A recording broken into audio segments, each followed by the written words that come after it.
Dos espiões que retornaram à Rússia como parte da recente troca de prisioneiros, nos chamou muita atenção um casal que se passava por argentinos e seus filhos que não sabiam que eram russos e nem a língua russa falavam. Pois bem, pessoal, teve um espião que passou despercebido pela maioria das pessoas, e esse talvez era o mais talentoso e o mais importante. Pavel Rubtsov, ou Pablo Gonçalves, um russo espanhol que passou anos trabalhando disfarçado de jornalista até ser preso na Polônia. Fica aqui que hoje nós vamos entender melhor essa história.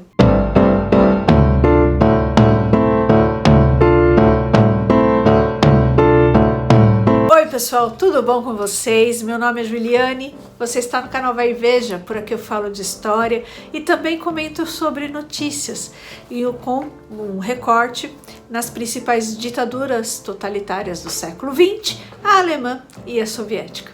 Também por aqui nós conversamos sobre as ditaduras do século XXI, a Rússia, a guerra na Ucrânia, Venezuela, Nicarágua, os conflitos no Oriente Médio. Se você se interessa por esses temas, se inscreva nesse canal, veja as nossas playlists, tá certo? Vou deixar aqui a chave Pix, caso alguém queira fazer alguma contribuição financeira ao canal, desde já eu agradeço muito. Tá bom? Então, pessoal, olha só. O Pavel Rubtsov era espião da GRU e se infiltrou na oposição russa no exterior. Inclusive, ele se aproximou de 2 ex-presos políticos que foram também trocados, nessa troca aí de prisioneiros que teve. O Ilya Yashin e o Vladimir Kara-Murza. Pablo Gonçalves chegou ao aeroporto em Moscou no dia 1º de agosto, juntamente com outros 7 prisioneiros russos que os países ocidentais libertaram aí nesse âmbito aí da troca de prisioneiros e tal, Pablo, pessoal, tinha acabado de ser libertado da Polônia, onde agentes da inteligência polonesa o prenderam numa cidade fronteiriça em 28 de fevereiro de 2022. Preso na Polônia, ele passou mais de 2 anos num confinamento solitário. Pablo e seus amigos juravam de pés juntos que ele não era espião, mas um simples jornalista. Pablo havia feito uma reportagem sobre refugiados ucranianos para a imprensa espanhola, e isso era usado como prova de que ele era jornalista mesmo. A Anistia Internacional e os Repórteres Sem Fronteiras falaram em seu nome, apelando a Varsóvia para que pelo menos Pablo tivesse um julgamento justo. A inteligência polonesa o acusava de usar seu status como jornalista para vigiar áreas de conflitos militares. E ela estava certa.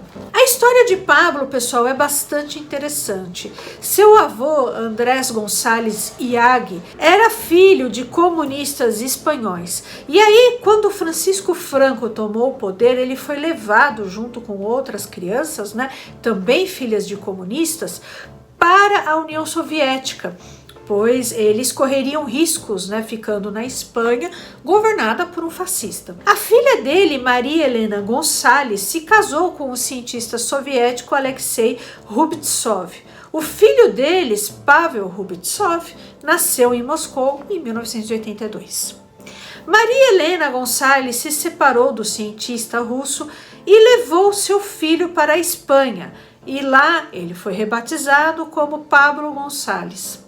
Adulto, Pablo, ou Pavel, retomou o contato com o pai na Rússia e começou a viajar com uma certa frequência para Moscou. Ninguém nunca desconfiou de nada. Ele era russo, o pai dele era russo, morava em Moscou, ele tem familiares na Rússia, então ninguém nunca desconfiou que ele pudesse estar sendo preparado pela GRU para ser um espião. Muito bem. E aí, pessoal, ele se formou na Espanha em jornalismo e línguas eslavas.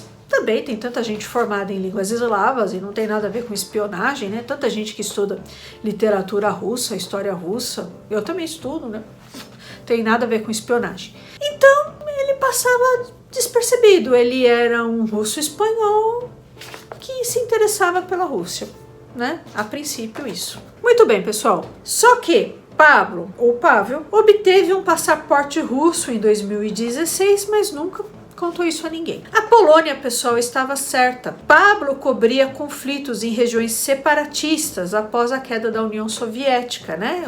Então ele passou pelo Donbass e por Nagorno-Karabakh, que é uma área disputada entre a Armênia e o Azerbaijão. E, pessoal, nessa história toda, ele passava informações para a Rússia, né? Quem era quem, se recebia armas, de onde, tá certo? Bom, e pessoal, já, né, depois que ele cobriu aí Nagorno-Karabakh, Donbass e tal, seus artigos eram normalmente propagandas pró-Kremlin. Pablo Gonçalves, pessoal, se infiltrou na Fundação Boris Nemtsov em 2016. Essa era a principal função dele, né? Boris Nemtsov, pessoal, foi um político que estava organizando protestos contra a invasão russa à Ucrânia em 2014, quando ele foi morto com 4 tiros nas costas. Né? E é claro que ele foi assassinado pelo FSB. Né? A missão principal do Pablo era, a princípio, se infiltrar nessa organização. Ele conseguiu ter acesso a 2 opositores do Putin, Ilya Yashin e Vladimir Kara-Murza. Esses 2 políticos opositores são ligados ao antigo oligarca russo Mikhail Khodorkovsky, que foi preso a mando de Vladimir Putin por questionar a falta de democracia na Rússia. Consta, pessoal, que Pablo Gonçalves conseguiu copiar arquivos do computador da filha de Boris Nemtsov, que atua politicamente. Então ele era bastante competente, né? Talvez aí o mais competente de todos que foram trocados pelo Ocidente com a Rússia. Uma das missões, pessoal, de espiões como Pablo Gonçalves é identificar pessoas nesses movimentos, saber da vida pessoal delas e usar isso, inclusive, para recrutá-las, se for o caso. Né? Os poloneses acharam um monte de arquivos com fotos de pessoas e informações que a gente considera banal, né? Idade, profissão, escolaridade, se essas pessoas são casadas, têm filhos, não, né? E aí, né, pessoal, eles ficam mapeando os movimentos, né, da oposição ao Putin no exterior.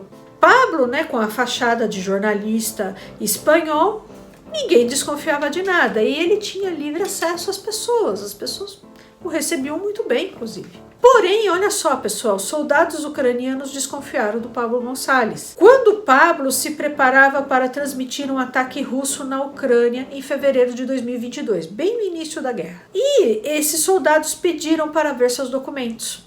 Pablo Gonçalves foi convocado pela inteligência ucraniana para comparecer em Kiev para ser interrogado. Ele não voltou e foi para a Espanha. Aí, né, acendeu um alerta geral mesmo. Por que ele se recusou a ir para Kiev? Olha só. Depois, pessoal, assim, dias depois, ele apareceu na Polônia em meio a refugiados ucranianos, né? Quando ele foi detectado e preso pela inteligência polonesa. E como dito, pessoal, ele foi trocado, né, por prisioneiros russos anti-Putin e jornalistas, né, ocidentais que estavam nas mãos da Rússia. Né? Então é isso aí, pessoal. Eu vou ficando por aqui. Eu espero muito que vocês tenham gostado, né, do vídeo de hoje. Peço sua gentileza para você, por favor, se inscrever nesse canal, curtir, compartilhar esse vídeo com seus amigos, publicá-lo nas suas redes sociais. Tudo isso é muitíssimo importante, tá bom? Um abraço e até mais.